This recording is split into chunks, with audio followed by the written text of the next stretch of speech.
ఇబ్బంది. ఏమి ఇబ్బంది అవుతుంది పబ్లిక్ కి? బస్ కి బస్ ఏమి కి. ఇస్తలేరు కదా, 6 స్కీమ్లు పెట్టారు. ఆ స్కీములు పెట్టిండు కానీ ఆ స్కీములలో ఫ్రీ బస్ అంటుండు, ఫ్రీ కరెంట్ అంటుండు. ఫ్రీ బస్ పబ్లిక్ ఏది అడిగితే అది ఇవ్వాలి. పబ్లిక్ అడిగిందే ఇచ్చిండు కదా, free bus free current. Current ఏడైంది, గ్యాస్ ఏడైంది, మరి ఇప్పుడు ఏడాది అవుతుంది, అయిందా ఆ, కాలేదా? రైతు రుణమాఫీ కూడా చేసిండు కదా. అది మాకెందుకు, ఊర్లో ఇస్తారు, మాది ఇక్కడ.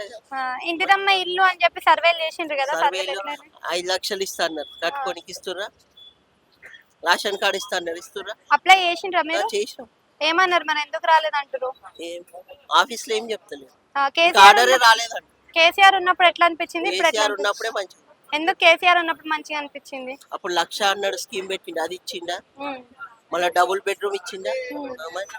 డబుల్ బెడ్రూమ్లు కూడా ఆలాల పార్టీ వాళ్ళకే ఇచ్చిండు, అందరికి ఇవ్వలేదు అన్నారు కదా, మరి నిజమేనది? అందరికి ఇవ్వలే కానీ కొంతమందికి ఇచ్చింది కదా. ఈయన ఇస్తలేడు కదా అసలుకి. ఇస్తా అని సర్వేలు చేస్తుండు కదా. ఏడే చేస్తుండు, మేము సీఎం ఆఫీస్ లో పెట్టినాం, మాకు ఇవ్వలే. ఇంకా సీఎం ఆఫీస్ లో పెట్టినా కూడా ఇవ్వలేదు.